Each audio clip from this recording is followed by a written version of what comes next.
Ya, karena perjalanan saya masih jauh, saya lanjut lagi kisah perjalanan hidup seorang anak manusia.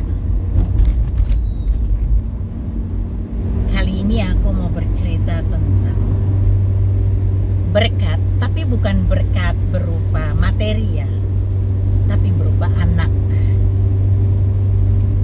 Anak juga adalah berkat kasih karunia Tuhan buat kita, diberikannya. Dia menitipkan anak-anak itu lahir dari rahim kita, dari keluarga kita, untuk kita sayangi, kita didik untuk menjadi orang yang baik. Tapi apakah semua orang mengucap syukur dengan kehadiran anak dalam kehidupannya? Tentu tidak semua. Banyak orang yang tidak bisa menerima kehadiran anaknya dalam kehidupannya secara pribadi. Apalagi itu yang normal saja, mereka masih banyak yang gak mau. Apalagi anak yang dengan kebutuhan khusus, anak yang disabel ya. Mempunyai anak yang disabel itu butuh kesabaran yang luar biasa. Kalau bukan kesabaran yang diberikan Tuhan, gak mungkin bisa seseorang tuh sanggup. Karena memang namanya juga orang dengan anak dengan kebutuhan khusus ya. Saya punya seorang teman yang memiliki anak dengan double disable.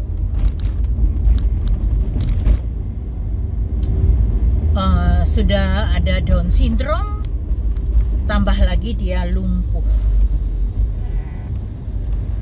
Jadi sampai dewasa pun masih dirawat ibunya. Nah, teman saya tuh sayang banget sama anaknya, sayang banget. Tapi sayang waktu COVID, ibunya dipanggil Tuhan, dan anaknya diasuh sama adiknya sendiri, adik kandungnya. Karena dia nggak bisa ngapa-ngapain sendiri, dia butuh orang lain untuk membantu dia. Tapi anak ini beruntung karena keluarganya menerima dia dengan apa adanya. Apakah kamu punya anak yang disabel?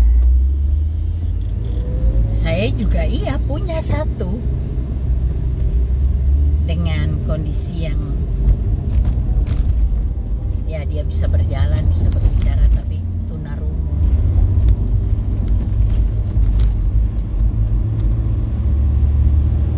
Tapi saya mengucap syukur karena lewat anak ini saya belajar untuk sabar.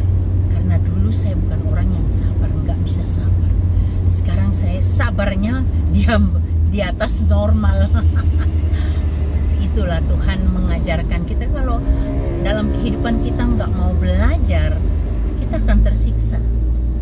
Dan saya tidak pernah malu punya anak yang cacat. Saya tidak malu. Saya percaya bahwa Tuhan menitipkan anak-anak yang cacat, yang disabel ini kepada kita karena Tuhan tahu bahwa kita mampu, kita bisa. Jadi jangan kamu tolak, jangan ditolak.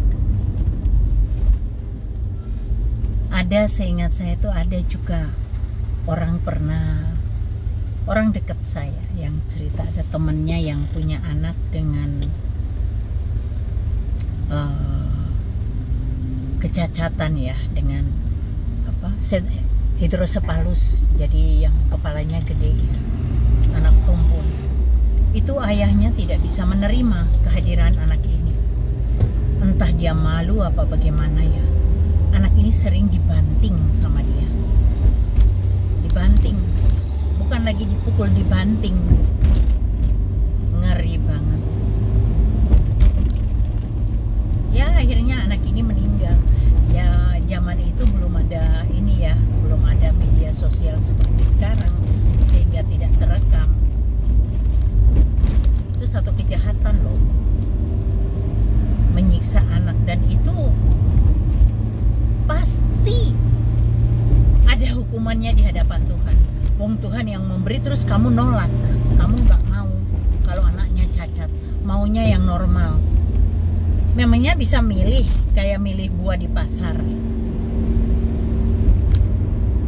Atau kamu mau milih telur, yang milih yang sama gedenya? Itu kan maunya kamu. Tuhan kan tidak demikian. Kalau seandainya Tuhan itu memberi tawaran buat kita manusia, hey, si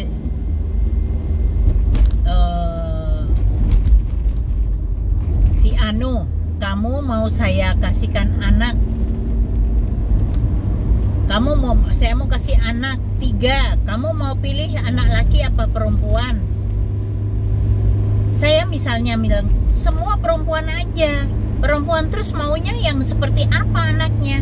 Oh, saya maunya cantik, pinter, kasih kriterianya.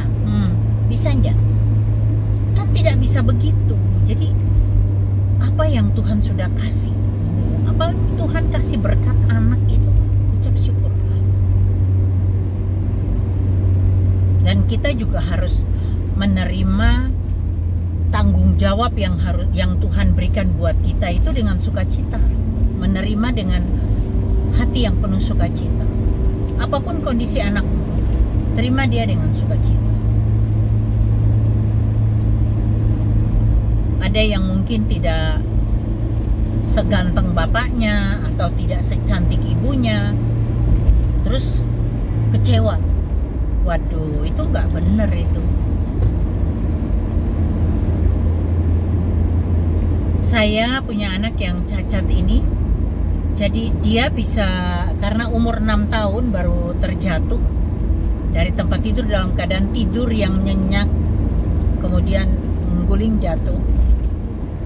Itu jadi ada darah yang nyumbat di saraf pendengarannya yang di otak. Apakah saya biarkan saja anak itu tanpa tahu baca tulis, atau haruskah aku masukkan dia ke SLB? Kebetulan saya mau masuk ke SLB, dianya nggak mau, nangis dia waktu itu. Mama, aku nggak mau. Ya udah, akhirnya masuk sekolah biasa. Di sekolah biasa saya duduk dengan dia di bangku paling belakang. Kalau setelah pulang dari sekolah, saya harus mengajarin lagi.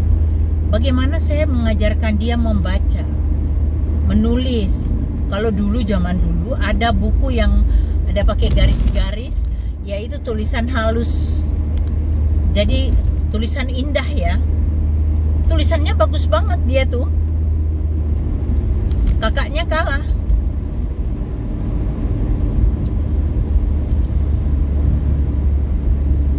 Tiap hari pulang sekolah, setelah habis makan siang itu saya masih ngajarin. Saya bahkan masih panggil teman-temannya di dalam kelas yang pelajarannya nilainya jelek. Saya tuh masih jadi guru amatiran. Saya tuh guru volunteer loh. Saya ngajar anak-anak itu. Anak-anak itu sekarang sukses kok. Jadi apa. Puji Tuhan, saya senang. Hidup itu harus jadi berkat buat orang lain juga gitu. Selain saya bisa ngajarin anak saya bisa ngajarin anak orang lain.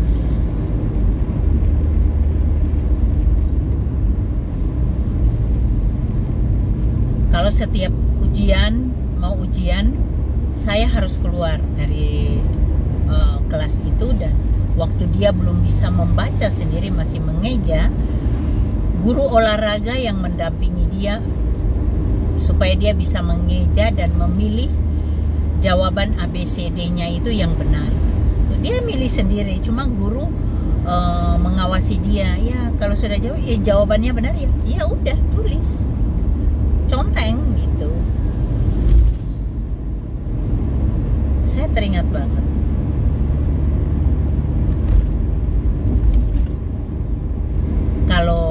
dia kan lahirnya sebenarnya normal, terus kemudian umur 6 tahun baru cacat, baru jatuh dan jadi cacat ya. Dan itu bukan cuma cacat telinga ya, ada cacat di otak juga ada ya. Jadi kadang-kadang ya angin-anginan lah gitu, kadang-kadang baik, kadang-kadang dia emosian gitu. Tapi saya pahamin gitu, saudara-saudaranya pun paham gitu. Memang kondisinya seperti begitu. Tapi itu saya katakan sama anak-anak saya bahwa yang sehat ya, saya bilang porsinya aku itu tidak bisa ditukar sama orang lain. Porsi yang Tuhan sudah takar buat aku, yang harus aku makan di piring itu jatahnya aku yang harus aku makan. Tidak bisa aku berikan pada orang lain dan tidak bisa aku tukar dengan porsi orang lain. Ya seperti tadi saya bilang, kita tidak bisa memilih anak. Kalau bisa begitu kan semua orang mau memilih anak yang baik, penurut, yang pinter, yang sukses, yang ganteng, yang cantik. Semua orang pasti mintanya seperti itu. Tapi itu kan kita tidak bisa milih. Tuhan yang memberi. Ya udah, ucap syukur aja. Tuhan baik. Ucap syukur aja bahwa Tuhan baik.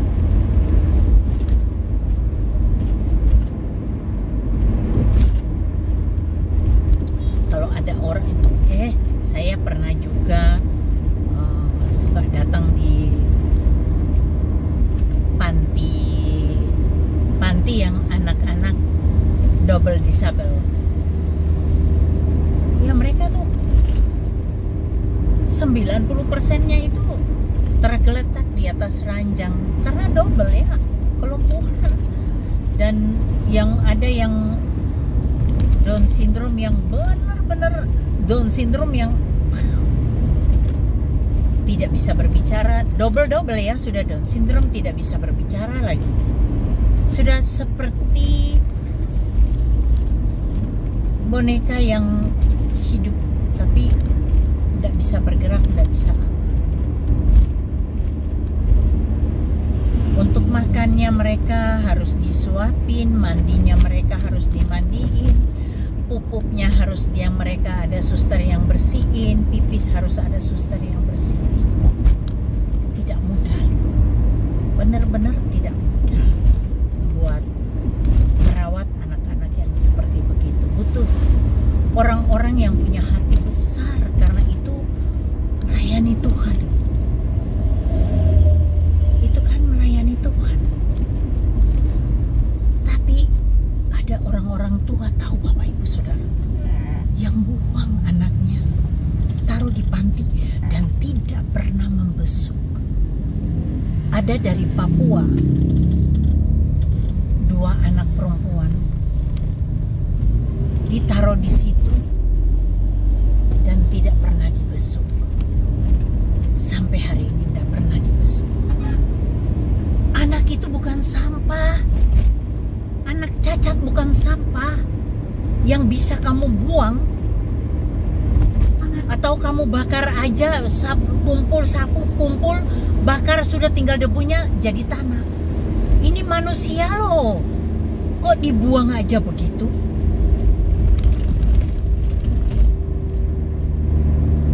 Tapi ada juga yang aku salut banget, ada seorang bapak yang anaknya double disable juga dan istrinya sudah meninggal. Bapak ini setiap bulan mesti datang ke situ, gendong, dia bawa apa, selendang buat gendong anaknya. Saya sedih sekali deh. Salut saya sama bapak itu. Dia tidak bisa memelihara sendiri karena dia harus bekerja untuk mencari nafkah. Dan dia tidak kawin lagi. Sungguh-sungguh dia merawat anak itu. Ngomong begitu saya jadi teringat ada seorang teman saya di Belanda yang juga punya anak disabel, istrinya meninggal, kemudian dia menikah lagi. Istrinya baik sekali mau merawat anaknya karena istri yang kedua tidak memiliki anak, dan dia sayang banget sama anak ini, dirawat bener-bener. Istri keduanya stroke dan tidak lama kemudian meninggal. Tinggallah anak ini sama bapaknya. Karena bapaknya harus bekerja, pada masa itu masih aktif, belum pensiun. Dia harus bekerja. Akhirnya anak ini ditaruh ke panti juga. Jadi dia setiap minggu weekend gitu, ada weekendnya dia harus pergi nengok anaknya. Tapi itu juga tidak berlangsung lama ya. Anaknya memang sudah sakit-sakitan, jadi anaknya meninggal. Jadi ada juga orang yang menyayangi anaknya, tapi tidak bisa merawat sendiri karena pekerjaan, sehingga mereka titip di yayasan, di tempat pengasuhan. Tapi ada orang yang jahat, tahu anaknya cacat begitu dibuang, lahir tahu begitu cacat dibuang.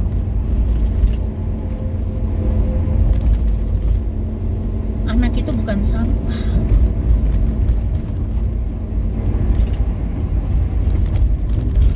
Mau cacatnya seperti apa, wong itu darah daging kok dibuang. Wong itu porsinya kamu yang tidak mungkin kamu tukar dengan orang lain, kok kamu seperti komplain sama Tuhan, tidak menerima Tuhan kasih kok kayak gini, kok cacat sih Tuhan. Saya maunya yang bagus, kenapa Tuhan kasih yang ini? Komplain namanya itu.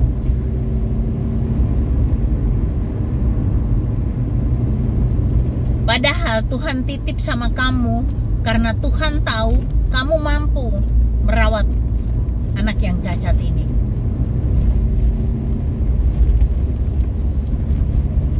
Tapi Tuhan kan bilang bahwa walau dalam lembah kekelaman sekalipun, Dia tetap menyertai kita.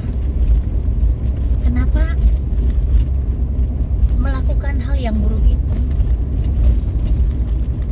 Gak bisa terima kondisi anak yang cacat. Saya jadi ingat juga ada pemberitaan yang daerah Jawa Tengah kalau nggak salah, cuma saya nggak ingat lagi di daerah mana. Itu punya 3 anak yang semuanya cacat, laki-laki semua. Sedangkan saat itu ibu bapaknya udah sepuh. Bayangin, tapi mereka tuh merawat anak-anaknya dengan kasih sayang.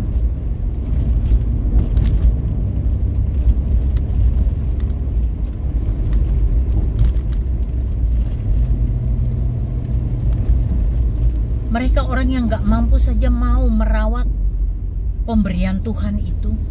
Double lagi malah, triple. Kondisinya sama semua, 3.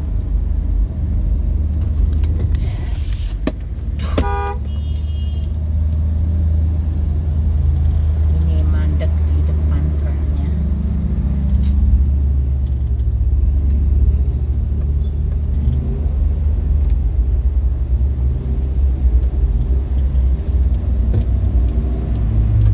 Kalau kita tidak pernah mengucap syukur untuk segala yang Tuhan berikan buat kita,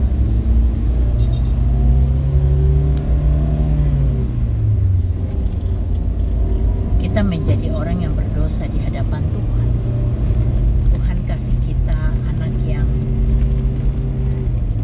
kurang, kita nolak, kita sambat terus, kita ngomel terus, Tuhan mengumpat-ngumpat, mengutuk-ngutuk.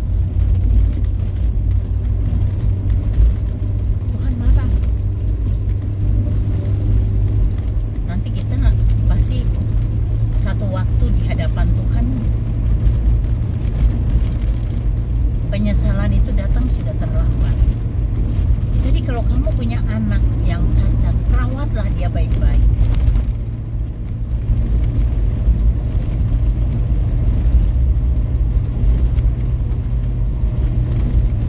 Karena dari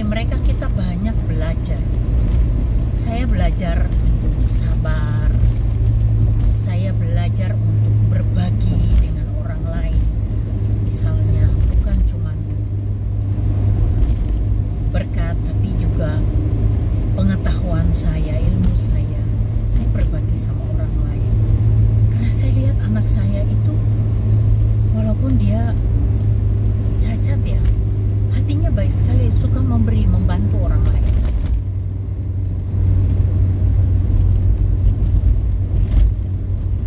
Saya ingat sekali kita sering kalau jalan gitu ada orang meminta-minta itu, saya kasih uang 2.000 gitu, atau kadang-kadang 5.000 gitu ya. Dia marah, mama kasihan dia kalau dikasih segitu nggak bisa beli nasi bungkus kan.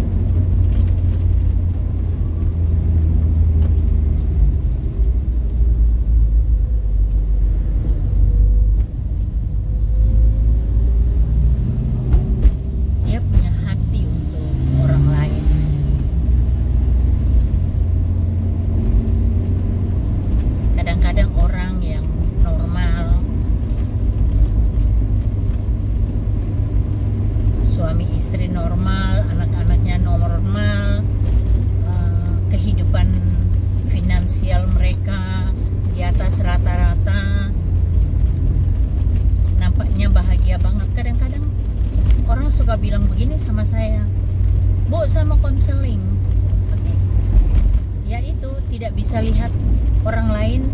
Kok orang itu orang yang bukan orang percaya, tapi kok kenapa mereka itu dikasih berkat yang berlimpah-limpah, orang pasangannya cantik, ganteng, anak-anaknya bagus-bagus semua, kok kita nggak seperti gitu orang yang percaya?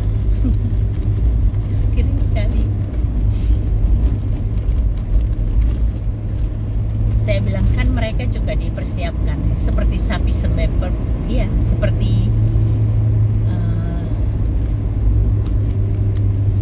lembu sembelihan yang dipersiapkan nanti pada masa waktunya akan disembelih. Kenapa kamu ngomong begitu? Itu artinya kamu iri hati pada kehidupan orang lain. Ya kenapa anak saya mesti cacat, mesti begini begitu?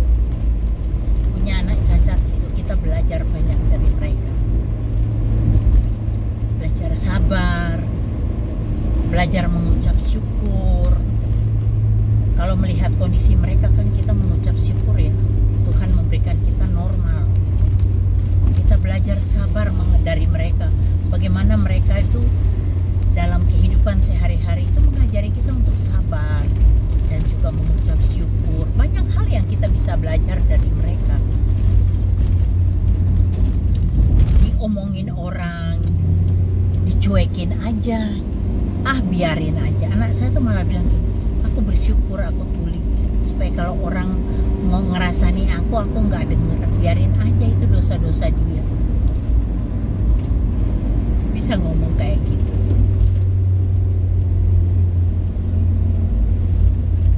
Intinya ucap syukurlah dalam segala hal dan rawatlah. Kalau memang kamu punya anak yang disabel, rawat yang baik.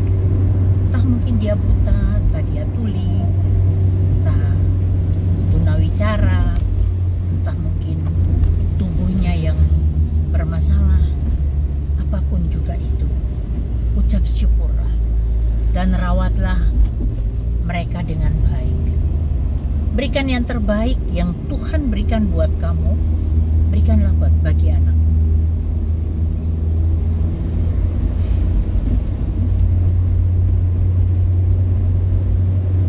Melayani anak yang seperti begitu kan melayani Tuhan.